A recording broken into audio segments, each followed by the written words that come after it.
Mirë, ne rikthehemi sërish në studio në këtë transmetim të drejt për drejt, këtu në ekranin e televizionit Fox News. Tani më jemi zhvendosur në këndin e të ftuarit të ditës. Për gjatë minutave në vim do të fokusohemi dhe do të vijojmë analizat dhe diskutimet tona se i rekon listave përfundimtare të kandidatëve për deputet në zgjedhjet parlamentare të vitit 2025, pra zgjedhjet parlamentare në 11 maj. Janë zyrtarizuar tashmë të gjitha listat me emrat e kandidatëve përkatës për 12 qarqe të vendit tonë, si nga Partia Socialiste, si nga Partia Demokratike, por ashtu edhe nga partitë e tjera të cilat do të jenë pjesë e këtij procesi zgjedhor për qeverisjen e ardhshme në Shqipëri. Menjëherë pas publikimit të listave zyrtare ka patur një sër reagimesh dhe debatesh të ndryshme të konkretizuara kryesisht tek Partia Demokratike, me pak kënaqësi që një pjesë e figurave kryesore të kësaj force politike kanë patur me zgjedhjen dhe vendosjen e emrave të tyre, qoftë në listat e mbyllura apo qoftë në listat e hapura. Janë shprehur pak kënaqësit edhe në publik, por pak kënaqësit janë përkthyer më pas edhe në lëvizjet një pas njëshme për një sër individësh të caktuar, të cilët kanë një kontribut në Partinë Demokratike. Këto e shumë të tjera do të kemi mundësi të diskutojmë dhe analizojmë në studio me avokatin Gylsen Zhlima, i cili më është bashkuar në këto momente. Avokat, të përshëndes, faleminderit që sot në Fox News. Përshëndetje, faleminderit për ftesën. Avokat, më në fund, ajo që prisje është tashmë e qartë, është e pasqyruar dhe ne kemi mundësinë që të nisim diskutimet dhe analizat tona së bashku, pse jo për të kritikuar, për të shpalosur dhe për të përcjell tek publiku mendimet tona, mendimin tuaj dhe mendimin e kujt do tjetër i cili do të jetë pjesë e këtij procesi, e kësaj maratone për hir të së vërtetës, e cila duket sikur ka nisur që prej këtij momenti dhe pritet të përfundojë menjëherë pas votimit të fundit. Çfarë prisje? Se unë e thash që ka patur debate dhe përplasje, po në terma të përgjithshëm ishin të pritshme këto lista, këto vendime të marra nga ana e kryetarëve apo kryesive të ndryshme? Sipas kodit zgjedhor, këto lista do të kishin pabarazi dhe padrejtësi. Por është e normuar nga ligjvendësi dhe normalisht do t'i nënshtrohemi dhe ne si elektorali, i cili do të votojmë në zgjedhjet e ardhshme. Normalisht që listat si për Partinë Socialiste dhe Partinë Demokratike ke njerëz të cilët kanë atë mbetje, por ke edhe njerëz të cilët kanë garantuar karriken e tyre sepse kanë qenë pranë kryetarit të partisë. Situata që ekziston në vendin tonë është një situatë e cila jo vetëm në raport me administratën publike, që meritokracia është thjesht në letra dhe në praktik mbizotron partia që vendos një person në punë, por në skenën politike shqiptare nuk ekziston meritokracia, por ekziston thjesht dakordësia me kryetarin e partisë.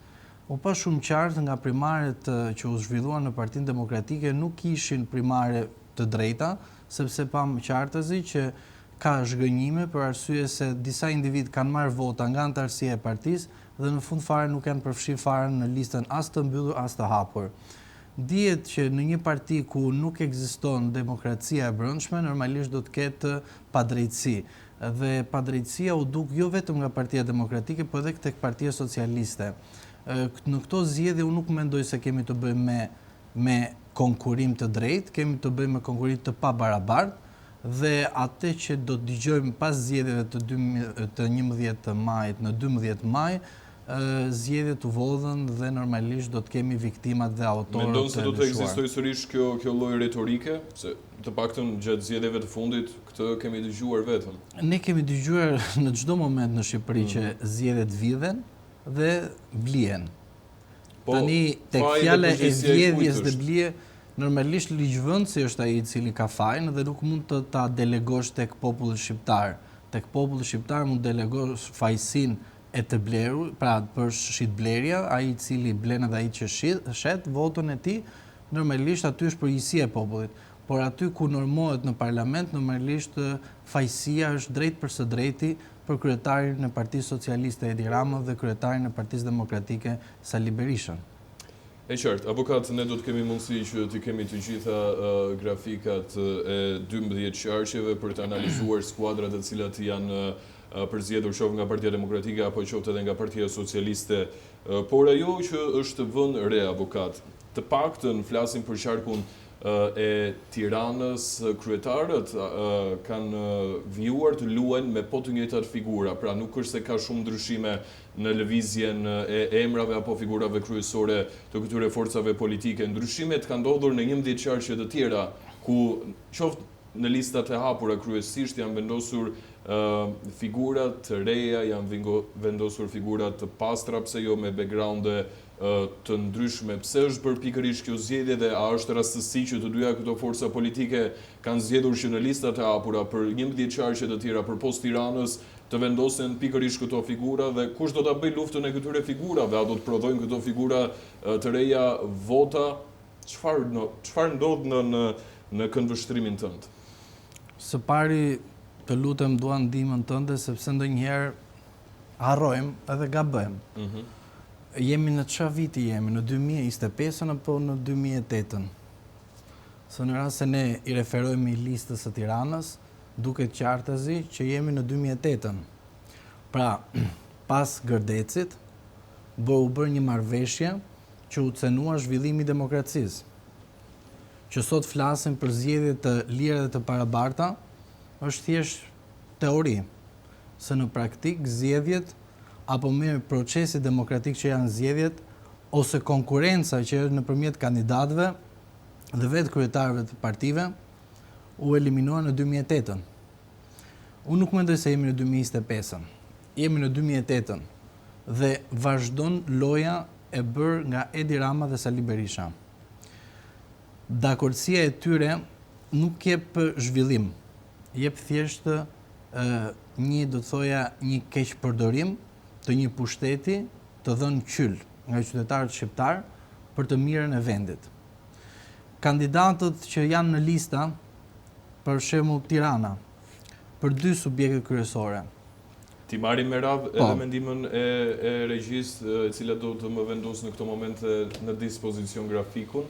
Po, jemi për qarkun e Tiranës, Partia Demokratike. Në listë të mbyllur kryeson Sali Berisha, Flamur Noka, Edi Paloka, Albana Vokshi, Belin Këlliqi, Jozefina Topalli, që ka qenë një surprizë, por arsyen se përse zoti Berisha ka zgjedhur që zonjën Topalli ta vendosë në listë të sigurt në qarkun e Tiranës, do ta pyes më vonë.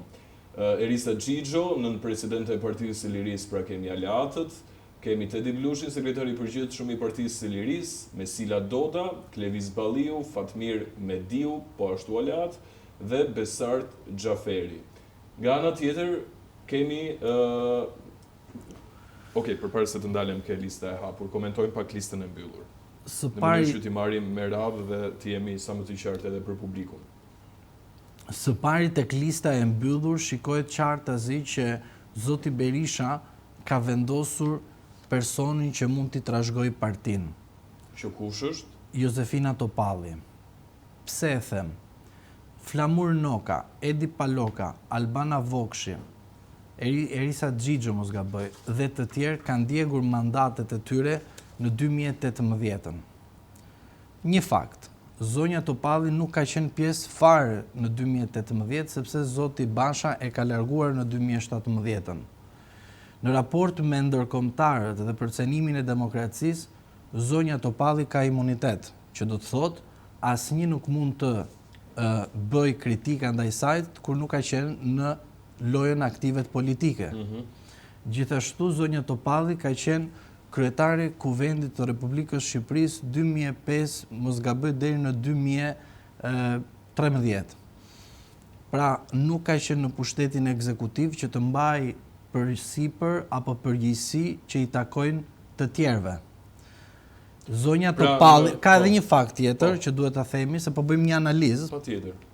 Zonja Topalli gjithashtu ka qenë ajo që ka thënë që Lulzim Basha po e shkatron Partinë Demokratike. Këto janë 3 fakte nga të cilat asnjë nuk mund të ngrejë një pretendim tjetër kundër saj. Pra janë politik flasë, nuk flas për sjellje njerëzore, ato janë gjëra të tjera. Janë këto 3 fakte. Janë fakte politike që ju bën të mendoni se Zonja Topalli do të jetë kryetaria e ardhshme e Partisë Demokratike Po, pas zotit edhe Berisha. kryetaria dhe ajo që mund të kandidojë dhe besoj se mund të marrë sepse nga kjo listë e mbyllur përveç zotit Berisha, Po? asnjë nuk ka leadership. I mungon leadershipi. Se në rast se do të kishin leadership, nuk do të ishin atë listë dhe do ishin të rikthyer sot. E vetmi që ka folur në mënyrë të drejtë përpara antarësisë së Partisë Demokratike ka qenë zonja Topalli. Te kjo listë e shikojmë qartazi që ke një lider të ardhshëm. Gjithashtu do të themi edhe për një qark tjetër, që është origjina e zonjës Topalli, Shkodrën. po thjesht po ta them pak me nënvizimin të kuptojmë diçka. Në rast se Shkodra bëhet blu, ke edhe një konkurrent tjetër që mund të jetë me zonjën Topalli, që është Luciano Bocci. Ai ka djegur mandatin, okej, hajde e falim, por e vërteta është që do ta ketë si një kosto e tij politike në raport me ndërkombëtarët.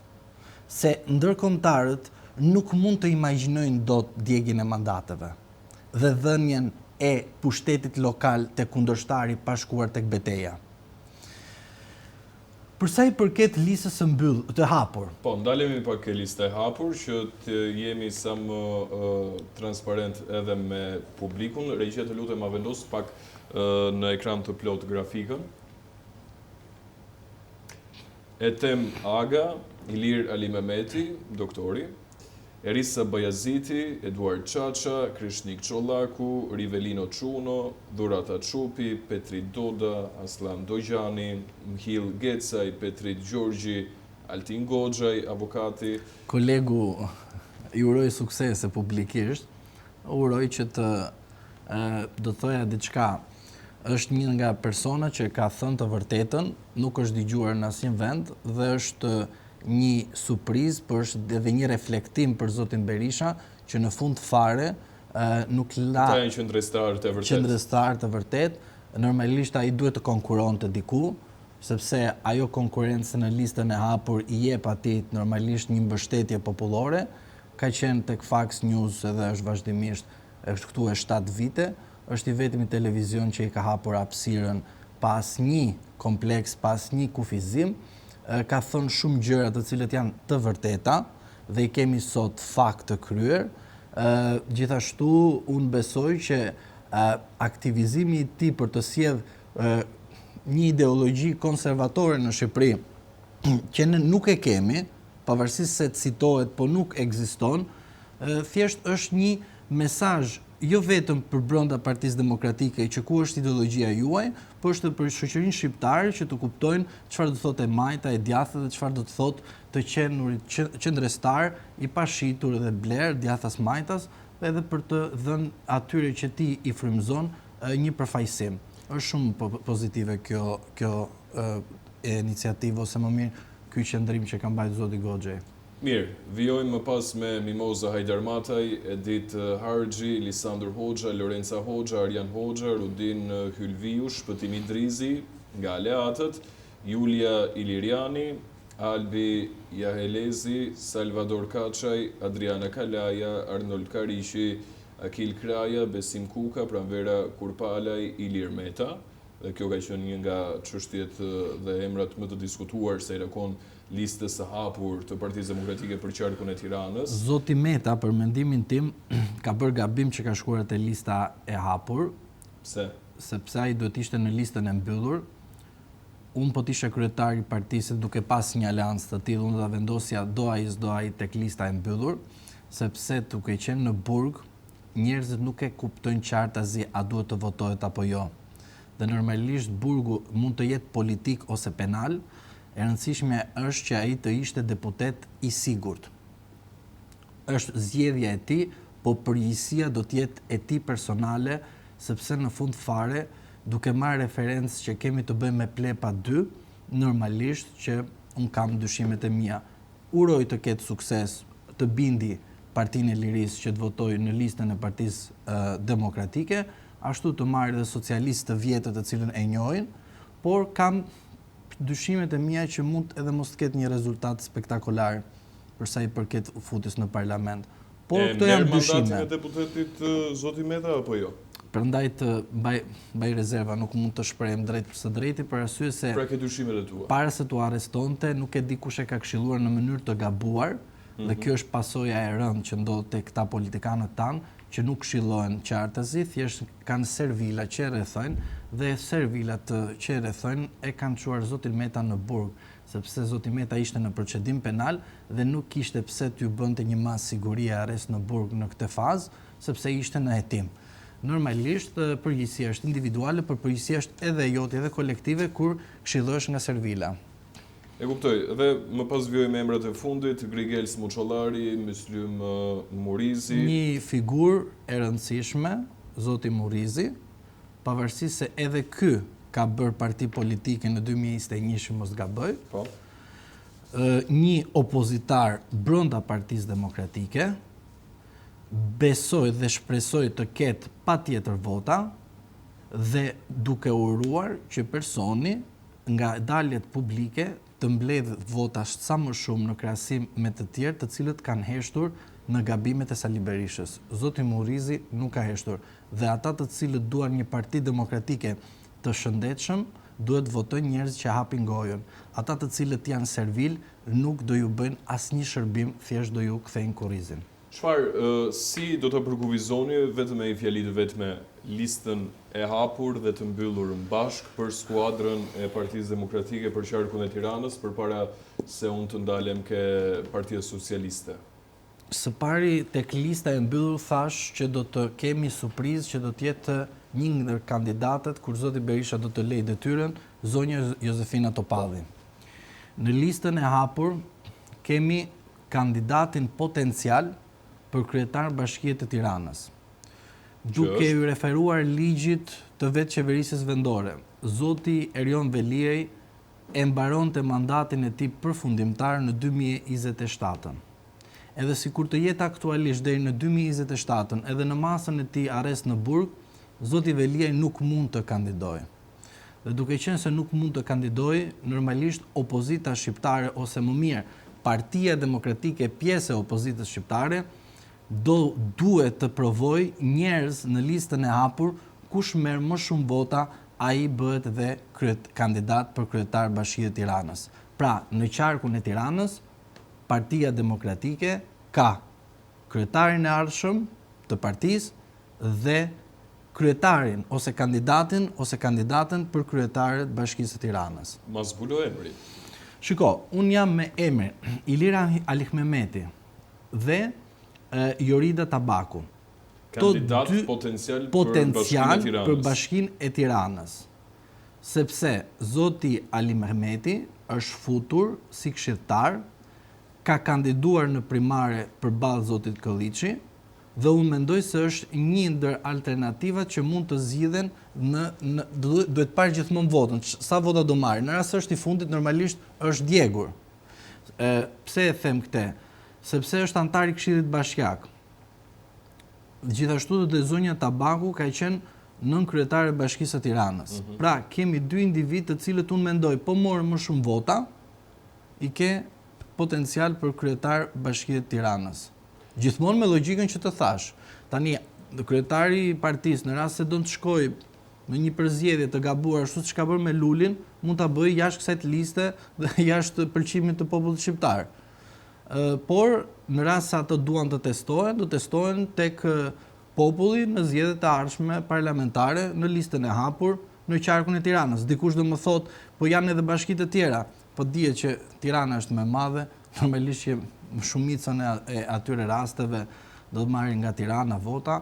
Gjithashtu do të kemi edhe listën ku do të shikoj nga kush ka marrë më shumë vota çdo kandidat në çdo bashki tjetër të qarkut të Tiranës. Mendimin e regjisë do t'i lutesh që të më jepte në këtë moment pak skuadrën e Partisë Socialiste për qarkun e Tiranës në mënyrë që të analizojmë së bashku edhe këtë qark avokatë dhe më pas të vendosim në peshore edhe Partinë Demokratike edhe Partinë Socialiste në listë mbyllur kryesocialisti Edi Rama, Ogerta Manastirliu, Elisa Spiropali, Lindita Nikola, Tauland Balla, Andrea Pirdeni, Albana Koçiu, Iglia Sani, Delina Ibrahimaj, Ilva Gjuzi, Iris Luarasi dhe Erion Malaj. Çfarë të jep kjo skuadër e vendosur për listën e mbyllur nga Partia Socialiste? Dhe në qoftë se ne do t'i marrim me radhë çdo emër të përveçshëm, çfarë përkufizimi do t'i vendosni? Së pari tek Partia Socialiste te lista e mbyllur është zoti Rama numri 1. Unë nuk shikoj numra 2, 3, 4, është zoti Rama në të gjithë listën. Gjithashtu një emër që mua më tregon qartazi aty që shikoj kandidate për kryetare Bashkisë së Tiranës, gjithmonë në raport në atë që thamë përpara, në listën e mbyllur keni të sigurt një individe, një person, një zonjë që mund të jetë kandidate për kryetar Bashkia e Tiranës. Emrat e tjerë nuk më thënë asgjë. As leadership që të marrë vendin e kryetarin, që të marrë vendin e zotit Rama. Nuk ekziston asnjë nga ata. Kush mund të marrë vendin e zotit Veliaj në këtë rast? Se më thatë që Zonja e kemi në listën e mbyllur. Zonja Manasteriliu. Pra, Gerta Manasteriliu është potenciale, po në kandidatja më potenciale për të qenë. Edhe e mbrojtur. Pra, që mos shkojë në listën e hapur, është e mbrojtur që mos thojnë nesër që mori më pak vota dhe Rama e kandidon. Po, këto emra që zoti Rama ka zgjedhur për listën e mbyllur, se kam përshtypjen e ke nga një koment për zoti Rama në Bashkinë e Tiranës nuk do bëj gabim të vendosi mashkull, do vendosi femër, sepse edhe në kabinetin e tij ka femra. Dhe të jemi realist, deri më sot, shumica e tyre është në gjinim mashkullore që kanë ikur në SPAK dhe pothuajse shumë pak ose zero nuk më mend ndonjë emër që të jetë me telashe me drejtësinë shqiptare kaq shumë. Nuk e di çfarë e frymëzon zotin Rama që i ka, po edhe vërteta është që derisa nuk kanë përfunduar zyrtarisht të pandehur dhe të dënohen, s'kam pse të them diçka tjetër. E kuptoj. Ndërkohë kalojmë pak ke lista e hapur, e cila nis me Andri Seferaj, Anila Denaj, Antonella Dedej, Arben Pëllumbi, Blendi Gonxhe, Edlira Durmishaj, Entela Ramosako, Erion Braçe, Ermonela Felaj, Etjen Xhafaj, Halit Valteri, që është nga radhët e këshilltarëve bashkiak të Tiranës, Julinda Dhame, Klotilda Bushka, Mimi Kodheli, Olta Xhaçka, Ornaldo Rakipi, Pandeli Majko, Roy Basha, Toni Gogu, Xhemal Qefalia dhe Ylli Sheu. Tani, avokat, kam një pyetje shumë të drejtë për drejtë. Pse Erion Braçe, zonja Bushka, zonja Kodheli, Xhaçka, Majko dhe Qefalia janë lënë pjesë e listës së hapur? Shiko, zoti Rama ka studiuar mirë listën dhe elektoratin e tij. Në listën e mbyllur dhe në listën e hapur ke 3 kategori. Ke Partinë Socialiste nga 91 në vazhdim, ke Rilindjen nga 2013 në vazhdim, ke edhe pjesërisht individ të Erion Velis. Pra, që mos të lejtë të pakënaqur asnjë nga këto grupime, i vendosi në listën e hapur. Gjithashtu në listën e hapur mund të jetë edhe një provë. Më falë se kemi dhe Endrit Brejmllari, që është nga radhët e Partisë së Lirës. Po thoya tani analizën tani e ule fare nivelin tani. Tani ke 3 kategori. Ke 3 kategori që do të thotë zoti Bledi Gonxhe. Po. Se është dhe zoti Gonxhe në listë hapur. Sipas korridoreve gjithmonë, është thënë që edhe ai mund të shumë të merresh me korridoret avokat, nuk e di pse. Mund të kandidojë. Po është tani trend, tani merresh me korridore dhe dëgjon. Tani Bledi Gonxhe mund edhe të kandidojë për Bashkinë e Tiranës. Prandaj është vendosur në atë listë. Sepse të jemi realist, zoti Bledi Gonxhe është një person besnik ndaj zotit Rama. Ashtu siç edhe zonja Manasteriliu. Që në ditët e fillesët të zotit Rama në Bashkinë e Tiranës, ata më duket se do të jenë edhe kanë qenë përpara në grupe shoqërore, atëherë në studentore, kanë qenë në kohën e atyre ku merreshin me aktivizime politike. Kështu mendoj unë. Pra zoti Rama e ka studiuar listën e tij për të gjitha ato pikpyetje apo paqartësi që mund të krijohen në elektoratin e Partisë Socialiste. Në krahasim me Partinë Demokratike, që zoti Berisha ka bërë vetëm studim për Partinë Demokratike dhe jo për të tjerët përfshi brenda Partisë Demokratike që janë edhe aleatët e të tjerë. nga emrat të tjerë nuk më jep asnjëri nga ata në listën e hapur të jenë apo të kenë pra të garojnë që t'i marrin karriken zoti Rama. Nuk ja marrin dot karriken, sepse zoti Rama pikërisht ka vendosur aty që në rast se populli ju vendos me vota parapërqyese kaq shumë, atëherë dhe unë do detyrojmë të studioj kush jeni, nga vini, si vini dhe në fund fare të vendos në rast se të i marrin karriken zotit Rama. Sepse mos harrojmë faktin se zoti Rama dhe zoti Berisha nuk do bëjnë gabimin që është bërë me Lulzim Bashën dhe me Erion Velin. Kanë dhënë mbështetje absolute ndaj këtyre individ dhe kanë gjetur belan ose kanë gjetur më mirë hatan më të madhe që nuk mund të imagjinoj dikush. Për shembull, zoti Berisha heshti me humbjet e zotit Basha, zoti Basha pati mundësinë të ishte një ndër personat që mund të bënte kryeministri i vendit. Edhe ai bëri çdo lloj marrëveshje që mos të bëhet kryeministri i vendit. Gjithashtu zoti Veliaj ju dha mundësia që të merrte në të ardhmen Partinë Socialiste me pjekuri, me maturi, me diplomaci. Ndërkohë që më bën gati pak edhe grafikën për qarkun e Durrësit, po avokat. Po, edhe duke marrë këtë, po ta përfundoj edhe këtë. Prandaj ata të dy dështuan, si zoti Erion Velie, ashtu edhe zoti Lulzim Basha. Dhe këtë gabim e korrigjuan zoti Berisha dhe zoti Rama me kodin zgjedhor të datës 26 korrik 2024. Regjia, nëse ke gati qarkun e Durrësit, e nisi me Partinë Socialiste, në listë të mbyllur Klodiana Spahiu, Milva Ekonomi, Loer Kume, Skënder Pashaj, Aurora Mara. Ke Partinë Socialiste në listën e mbyllur, ke Partinë Socialiste të vërtet. Më të përfolura dhe një nga qarqet aty ku pritet mbase të kemi edhe një betejë të ashpër për të marrë mandate. Avokat, prandaj e vendosa poshtë Tiranës.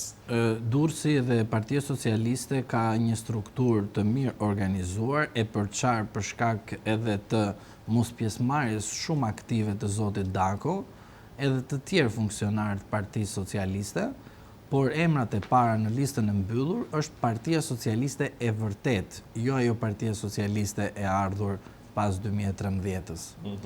Emrat e tjerë nuk është se më tregojnë diçka, por emrat e tjerë duhet jenë qoka. Por janë Partia Socialiste. Dhe në pas listë hapur Ani Dyrmishi, Erkend Balla, Tleva Budini, Elban Xhelili, Edvin Prençe, Entela Hoxha, Edmond Rushi, Erion Meka, Jona Osmani, Erion Gjili, Indri Gjoka, Dorina Laçi, Gentian Hila, Ilir Ndraxhi. Janë emra që në një farë mënyrë nuk është se kemi një njohuri shumë të fortë për këta emra, se për vetë faktin se janë pjesë e re përbërëse e Partisë Socialiste. Ndërkohë, Regjia më jep pak po për qarkun e Durrësit, por grafikën e Partisë Demokratike. Lista e hapur e Durrësit për Partinë Socialiste, avokat, çfarë të sjell? Për Partinë Socialiste apo Partinë Demokratike? Partinë Socialiste, ma riktheh edhe një herë Partinë Socialiste. Partia Socialiste tek lista e hapur ka studiuar dhe ka marrë zonat e qarkut të Durrësit dhe ka bërë lojën më të mirë për të mbledhur vota. Secili nga ata është në zona të ndryshme të Durrësit. Këta emrat në listën e hapur, a janë emra kaq të fuqishëm sa mund të prodhojnë vota, apo do punojnë drejtuesi politik për këta të tjerë? Janë të fuqishëm për sa i përket bazës së Partisë Socialiste.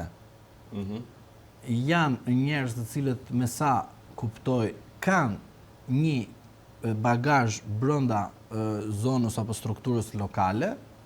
Normalisht disa nga ata mund të jetë edhe në administratë publike, gjithsesi është gjë tjetër kjo. Besoj se zoti Rama ka studiuar zonat të përkatëse dhe ka vendosur këta individ të cilët do të kenë prurje dhe vota për Partinë Socialiste. Nuk besoj që është tepër hapur edhe në shoqërinë, pra edhe përtej Partisë Socialiste. Janë emra lokal, nuk janë emra të cilët kanë një paraqitje kombëtare, pra kanë prezencë në për media apo në aktivitetet tjera. Unë duaj që t'i cekim të 12 qarqet, kështu që do të dëshiroja avokat që të jemi më konciz. Ma e pak Partinë Demokratike, të lutem, po për qarkun e Durrësit. Tani, prandaj që ishem përpara se do ta them prit, mos më çote tek ky. Ky sa herë ka bërë marrëveshje si me Lulën si me Berishën në kodin zgjedhor, ky ka garantuar gjithmonë karrikën e tij dhe Partia Demokratike ka qenë në humbje.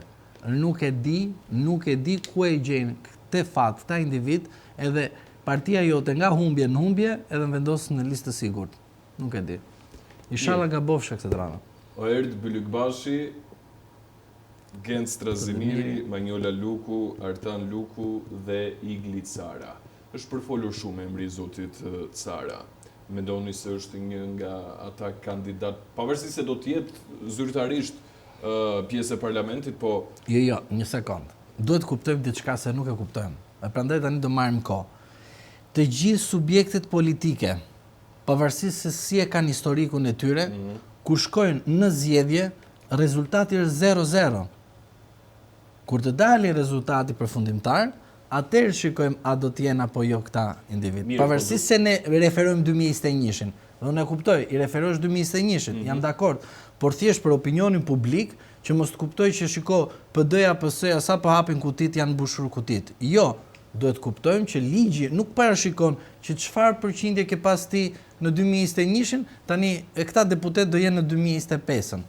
Thjesht për qartësi për qytetarët. Po, patjetër, bën mirë që kurse Strazimiri është demokrat, okej, nuk ato emrat e tjera janë persona të cilët kanë lidhje. Po, në listën e mbyllur për qarkun e Durrësit, për Partinë Demokratike, më i përfolur është Igli Cara. Pse? Ka qenë kandidat për në zgjedhjet të lokale për kryetar bashkie të Durrës.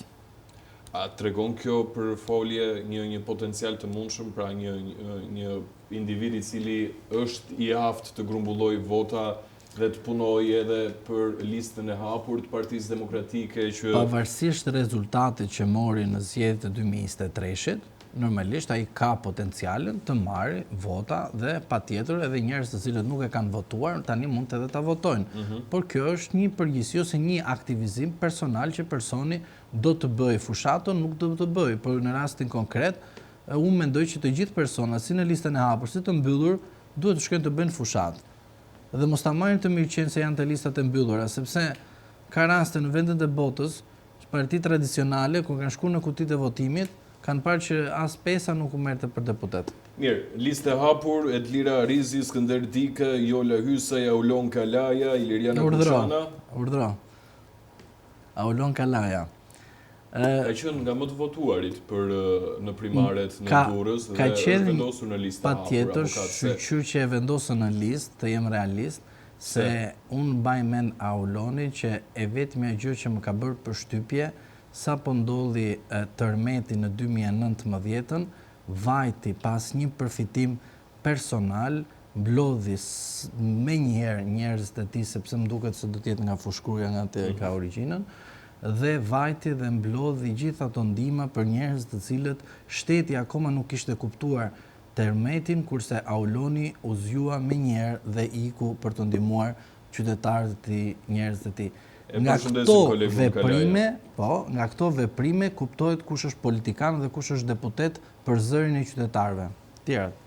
Iliriana Kuçana, Arjan Doj, pedagoge, zonja duhet jetë dhe është duket shumë vite pranë Partisë Demokratike. Ilir Hazendari, Emri Vata, Shqyqyri Mirtollari, Petro Vokopola, Viola Kapedani, Pëllum Shullazi, Adriatik Hoxha.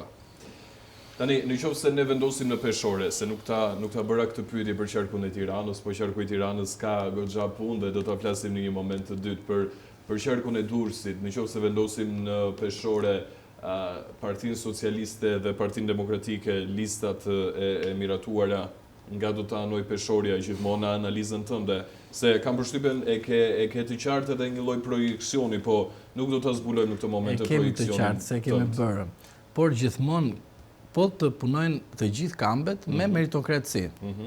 Jo duke blerë, duke shit vota. Tani unë mendoj... Në klasë analizë skuadrash, këto emra. Shiko, nuk mund të bëj paragjykim, nuk mund të paragjykoj se si do sillen aktorët politik në zgjedhje. Ndërkohë që më përgatit pak Elbasanin. Lufta duhet të jetë shumë e ashpër. Tani the Elbasan, tani thash fjalën luftë, lere. Tani lufta duhet të jetë shumë e ashpër dhe duhet punohet me seriozitet që çdo person që kandidon, nuk është se partia i kandidon, por puna është të punojnë që të kenë elektoral dhe normalisht mos harrojnë faktin që nesër ata mund të shkojnë në një zgjedhje të parakohshme, mund të shkojnë nga lista e mbyllur në listën e hapur dhe normalisht të shkojnë te hapur dhe të dështojnë. Prandaj duhet të jenë të gjithë të fokusuar në punë. Ma vendos në ekran Elbasanit. Edhe diçka tjetër që nuk i ka çuar dikush me zor të kandidojnë, e kupton? Absolutisht. Se kemi dëgjuar edhe këto pralla. Jo, unë u detyrova. Qarku Elbasanit për Partinë Demokratike në listë mbyllur, Tomor Alizoti, Edmond Agjinasu i cili vjen nga radhët e aleatëve, konkretisht nga Partia e Lirisë, Klodiana Çapja, Blendi Himçi, Aurel Bylykbashi. Shiko, tek lista e mbyllur normalisht duhet të kishim zoti Saljanin pare, por për shkak të burgosjes së tij politike, ashtu siç e përmend Partia Demokratike. Po nëse nuk do të ishte në listë të mbyllur zoti Saljani, a e përballon dhe listën e hapur? Se kemi thënë shpeshherë që në një farë mënyrë zoti Saljani është kafshë politike për mbledhjen dhe grumbullimin e votave. Tani e vërteta është që zoti Saljani është në kushte burgosje. Në qoftë se nuk do të ishte. Unë mund të lexoj filxhanin momentalisht sepse nuk kam përpara meje, por unë gjithmonë mbetem tek shifrat konkrete dhe reale dhe unë shikoj që aty zoti Saljani duhet ishte i pari, por kemi zotin Alizoti. Zoti Alizoti është provuar në 2021, që mos gaboj, në qarkun Berat, ka dështuar në mënyrë spektakolare. Nuk besoj që do të ketë ndonjë çfarë frymëzimi do japi, nuk e di, a do të japi frymëzim. Zoti Haxhinasto është ish ministër i LSI-s, sot Partia PL-s, po atëherë me LSI-n, dhe personat të tjerë të cilët për mua janë të panjohur në kuptimin që nuk kanë një prezencë të shtuar pra në media. Nuk mund të bëjesh antar pse je antar i, për shembull, partisë apo kryesisë ose antar këshillit kombëtar. Betejë bëhet në media, bëhet kudo. Dhe normalisht janë emra të padëgjuar në listën e mbyllur përveç këta të dy që folën përpara. Ndërkohë listë e hapur Ilirian Adhiu, Qamil Boja, Dritan Sani, Ganicani, Elsa Gega, Lumturiasa, Armaldo Klogjeri. Kujdes mikrofonin. Big Brother. Jo, është gjë pozitive, nuk është e keqe. Po kujdes mikrofonin. Po. Renato Kumria, Harmonella Marku, Dritan Mitarja, Halis Narazani, Mustafa Pashje, Qani Gjafa dhe Dashamir Gjika. Ky ish drejtori rrugëve duhet ishte në kohën e bashkëqeverisjes PS LSI, mos gaboj. Në njerëz të cilët kanë një impakt në shoqërinë lokale. Normalisht bëni pagati dhe për Partinë Socialiste. E sigurt është që do të ketë një luftë, një betejë e rëndë, do të jetë luftë e madhe që do ta bëjnë personat që do janë në listën e hapur. Nuk besoj se do ta bëjnë personat në listën e mbyllur. Ma e pak regjia Elbasanin? Arbian Mazniku, Bora Muzhaqi, Ermal Elezje, Adi Qose dhe Evis Kushi në listë të mbyllur. Nuk s'kam koment për këta. Arsye pse s'kam koment është sepse kanë punuar në fushata dhe nuk është se më do më paraqesin ndonjë ndryshim, se ato do marrin orientim nga Edi Rama. Pra, në çdo listë të mbyllur që do shikojmë, Edi Rama është në çdo qark i pari, pavarësisht se nuk duket, por është në Tiranë. Dhe ata do punojnë për zonën e tyre, për qarkun e tyre, normalisht do të kenë edhe persona të tjerë të cilët janë edhe në listën e hapur. Lista e hapur është e studiuar, po në raport me fise dhe fare fise. Regjia, ma jepni pak qarkun e Dibrës, në vijim avokat do të komentojmë vetëm listën e mbyllur. Po, sepse e hapura është në një farë mënyrë janë emrat jo fort të njohur. Dibra, në listë të mbyllur nga Partia Demokratike, Xhelal Mziu dhe Denisa Vata. Ç'a të them tani? Nuk mund të vendosësh të njëjtit individ kur kanë qenë para disa vite dhe kanë humbur. Mund të jesh kryetari i Bashkisë së Kamzës, por pastërtia e figurës ose më mirë mos vendosja e të njëjtit person në të njëjtin pozicion nuk është gjë e mirë. Duhet ta ndryshojmë, pra ndryshimi sjell fitoren, jo mbetja gjithmonë me të njëjtat emra. Ka qenë kryetar bashkie, ka bërë deputet, nuk mund të jetë person i cili të jetë në listën e mbyllur. Ke për shembull individ të tjerë spahiu që mund ta vendosin në listë të mbyllur. Po jo, ke edhe Çollaku mos gaboj. Gazetar, është gazetare. Gazetari që ka bërë shumë kronika për Basir Çollaku. Po. Atëre mund ta vendosi atë edhe sikur të humbje, normalisht justifikohet se janë të rinë në politikë. Pra nuk keni besim ke zoti Mziu. Jo, nuk kam besim. Është i provuar, prandaj nuk kam besim. Është i provuar. Nuk shkohet tek individi i cili është i provuar. Pra, nuk është se ky person nuk ka qenë kryetar bashkie, ka qenë. E kanë provuar, e kanë parë njerëzit. Shko te lista e hapur, në rast se ke elektoral, futu brenda. Ne kuptoj. Ma e pak Partinë Socialiste për Dibrën, të lutem regjia. Partinë Socialiste. Blendi Klosi dhe Alma Selami. Zoti Klosi është person i cili ka eksperiencë, ashtu edhe në Berat bëri një punë të mirë në 2021-shin, por në Dibër nuk e di a do të fitoj sepse a do të punoj mirë sepse ai s'ka mandat të ministri. Normalisht mos gaboj, më përpara ka qenë ministër, ai i cili ka qenë drejtuesi politik dhe kur je ministër bën shumë premtime se sa të jesh sekretar i përgjithshëm i një partie politike, qoftë ajo Partia Socialiste. Mirë regjia, më jepni pak në këto momente Kuksin. Se janë qarë që interesante, avokat. Po. Kuksin? Sa po të kemi gati, regjia e vendos me njëherë Flamur Hoxhaj në ekran. Nga Partia Demokratike.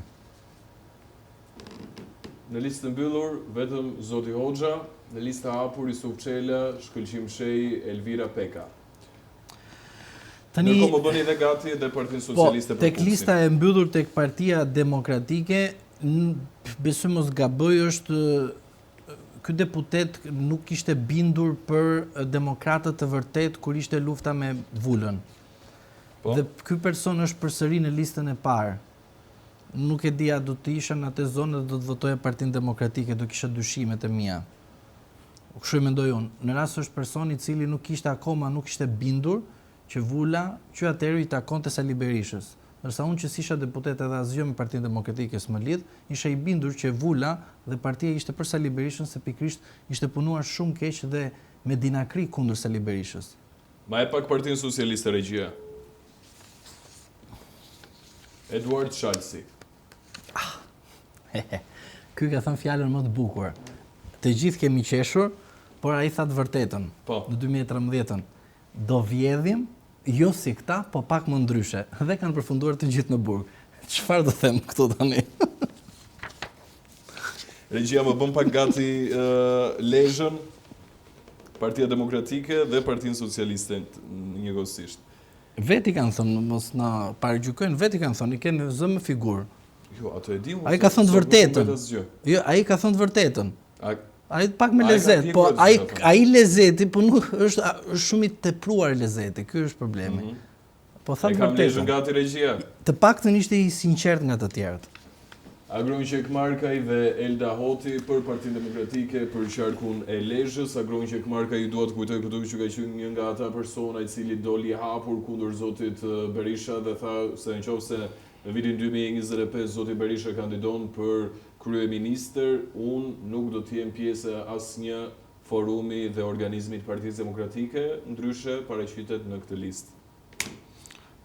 Çfarë do të thotë kjo gjë? Do të thotë që kush ka zemrën më të gjerë, Sali Berisha apo këta? Pra Sali Berisha çfarë tha? Unë nuk pres apo nuk marr dikë në qafë, sepse nuk ka pas një mendim për mua. I dha një mesazh shumë të qartë Partisë Demokratike që unë dua partinë për të gjithë demokratët, prandaj e vendosi, ai se meritonte për mua të ishte jo aty, po fare në Partinë Demokratike, sepse kur je politikan duhet përpara të studiosh terrenin dhe në fund fare të flasësh me pjekurinë e ardhur nga terreni dhe jo ardhur nga rrethana të ndryshme. Kjo është gjë personale, e cilën mund ai ta shikojë dhe ta studiojë, por ky individ në rast se do të tentojë në të ardhmen të bëhet ose të marrë ose të mendojë se mund të bëjë drejtimin e Partisë Demokratike, për mendimin tim, Partia Demokratike do jetë më keq se Lulzim Basha. Ma e pak Partinë Socialiste Regjia? Partinë Socialiste. Ulsi Manja Ministria e Drejtësisë. Ermal Pacaj. Të vdesin të burgosurit dhe s'man përgjithësi asnjëri. Urdhro. Ndërkohë më bëj pak gati Regjia qarkun e Shkodrës. Avokat? Po. Koment? Apo Jo, e thash, ky ishte komenti. Pra, një person të burgosurit dhe asnjëri s'jep dorëheqjen dhe nuk mba përgjegjësi.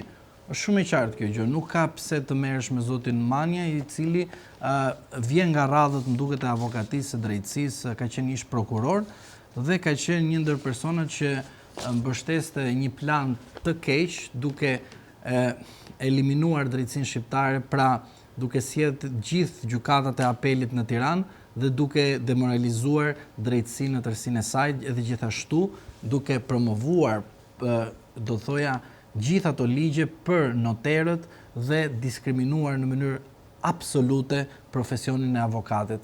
Uroj që kur të dalë një ditë nga politika, mos të kthehet te avokatia, po e meriton edhe e pret noteria. Ndërkohë më jepni Shkodrën.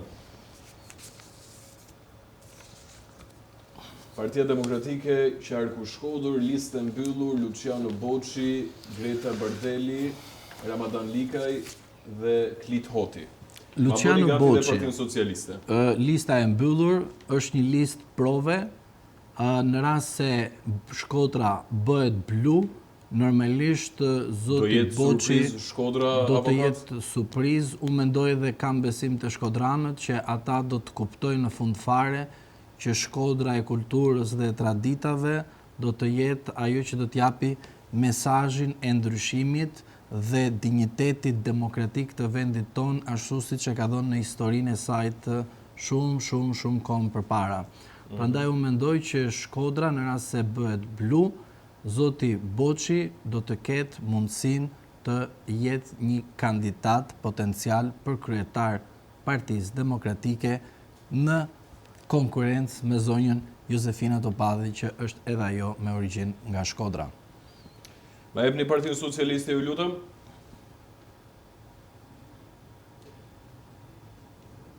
Mariana Koçeku,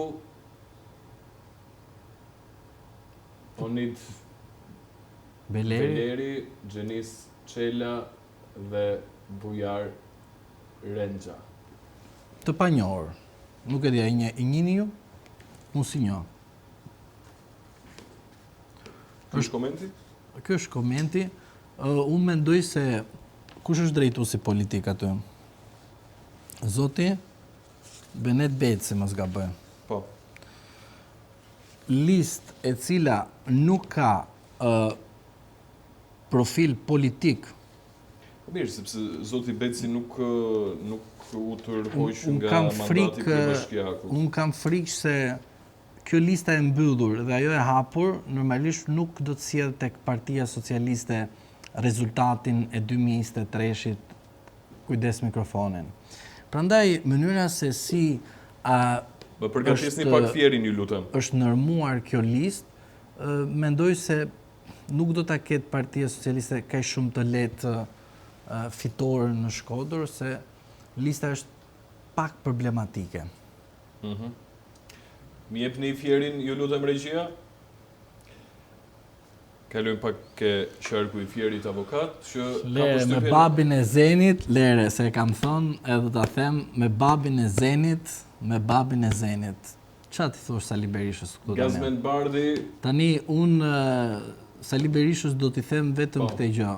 Zemra jote është e gjerë, por duhet kujdesësh nga njerëz të cilët promovon dhe vendos në vende, sepse ky që ka thënë për me babin e Zenit pranoj çdo gjë nga spaku, është edhe jurist dhe nuk mund të thotë kurrë që pranoj çdo gjë nga prokuroria, pse janë Shtetet e Bashkuara të Amerikës, edhe sikur të jetë edhe një shtet tjetër, nuk ka rëndësi, që pranojmë çdo gjë nga institucioni i SPAK-ut. Luan Baçi, Eduard Sharka, Brunilda Axhia, Sejmir Koreshi, figura aktualisht me pozicione si deputet në Kuvendin e Republikës. Më jep Partinë Socialiste të lutem, sepse duaj që të mbyll të 12 qarqet brenda këtij minutazhi.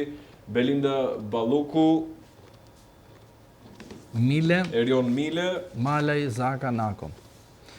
Shiko, zonja Balluku është një person i cili lufton dhe ka punuar dhe më përpara kur nuk ka qenë ministre dhe ka vendosur gjithmonë pozitat e saj, por edhe infrastrukturën e saj për të mbledhur vota. Jam i bindur që Petrit Malaj, Kiduina Zaka, rreth i sajt është i gjithë pothuajse. Edhe gjithë lista rreth i sajt. Po. Unë mendoj ndërkohë që më bëni gati Gjirokastrën. po kemi Gramoz Rucin e dytë. Pra zonja Balluku do të jetë një person i cili do të sjellë surpriza për Partinë Socialiste në qarkun e Fierit, mos gabojmë. Në qoftë, pra, Bardhi, Balluku, Shiko, mund të luftoj unë ty me kallëzime, jo e je e korruptuar, jo je e kështu, jo e ashtu.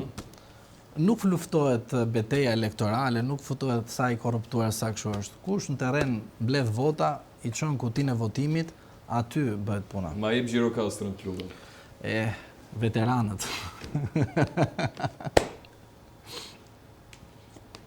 Tritan Sheu. Çat më thuash tani?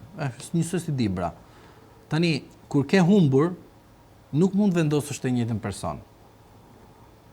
Ka humbur, zotëri, mund të jesh pedagog, mund të jesh një më i mirë. Merr të Akademia e Shkencës, do rri aty të vendosin zëvendësh, vendoset të RTS-ja diçka. Po nuk mund vendosen në një spital, Ma në i një pak edhe universitet. Partinë Socialiste. diçka. Çfarë them aty tani? Mirela Kumbaro. Edhe kjo, e vjetër. Edhe kjo tikte. Nuk ka kuptim. Të Ma ishte në bëni- listën e hapur. Ma bëni pak gati qarkun e Beratit. Jemi në 3 qarqet e fundit avokat. Kemi Beratin, Vlorën edhe Korçën, Juglindjen. Eno Bozdo, Zja Ismaili për Partinë Demokratike, në qarkun e Beratit, të dy në listë mbyllur. Më përgatisni dhe Partinë Socialiste, ma jepni në këto momente Partinë Socialiste në mënyrë që të bëjmë krahasimet. Ervin Demo, Enriketa Jao. Kur në Berat futesh dhe djathta sa futesh edhe majtas shiko flamurin edhe stemën e yllit, kuptohet që zhvillimi i ideologjisë, por edhe i partisë, shkon majtas. Më jepni pak Vlorën.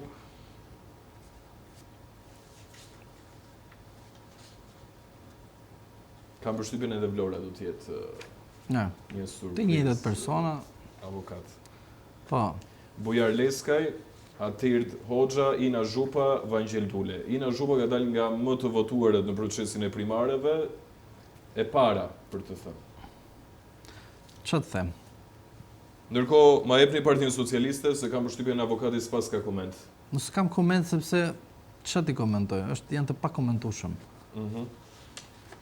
Jemi me Partinë Socialiste për qarkun e Vlorës, Po, Bledi Çuçi, Zamira Sina, Erion Ismaili, Piro Vëngu, ministri aktual i mbrojtjes, është vendosur në listë mbyllur. unë do prisja më mirë të Më ishte bëni pak gati Korçën. ky ministri i mbrojtjes të ishte i pari në listën e mbyllur të Partisë Socialiste.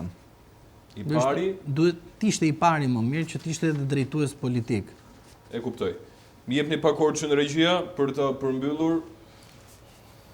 Ivi Kaso, Bledion Albati, Ledina Lolli. Bledion Albati ka dalë më i votuar në proceset e primareve, pjesë e listës së mbyllur aktualisht për qarkun e Korçës. Më bëni pak gati dhe Partinë Socialiste, ndërkohë unë marr komentin e avokatit për listën e mbyllur për Partinë Demokratike.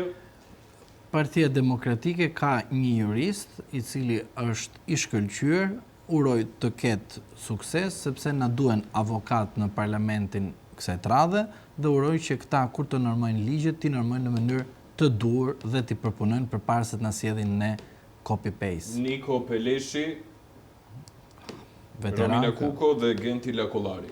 Veteran kë. Nuk ka ndryshuar për asnjë moment të vetë. Atje, kryetar bashkie, zëvendës kryeministër, kryetar grup parlamentar. Po nga Partia Socialiste nuk ke personi që të zëvendësoj Ramën në të ardhmen. E kuptoj, Sepse dëshiron të Rama mbyllosh me këtë flas? do ta zgjedhë vetë zëvendësin e tij, ndërsa tek Berisha kësaj të radhe nuk do bëj gabimin e Lulit, që do të thotë, do të lejoj garën në çdo moment, edhe sikur Berisha të jetë kryeministër i Shqipërisë pas 12 majit, ai do të lejoj garën dhe të bëhet një garë e hapur. Por më lejoni të them që duke parë të gjitha listat, unë shpresoj me meritokraci ashtu siç duhet, pavarësisht çfarë komentesh mund të jenë, por meritokracia duhet të jetë dhe në praktik. Uroj që të kemi një bashkëqeverisje të gjerë, përfshi PS, PD edhe partitë të tjera, që Shqipëria të shkojë në Bashkimin Evropian. Faleminderit shumë, do të jemi sërish në hapësira të tjera për projekcionet e tua. Kam përshtypjen ato projekcionet janë surprizë më vetë, por me meritokraci. Nuk po i zbuloj, me meritokraci gjithmonë. Jo kështu me blerje shitja. Faleminderit për ftesë. Publicitet.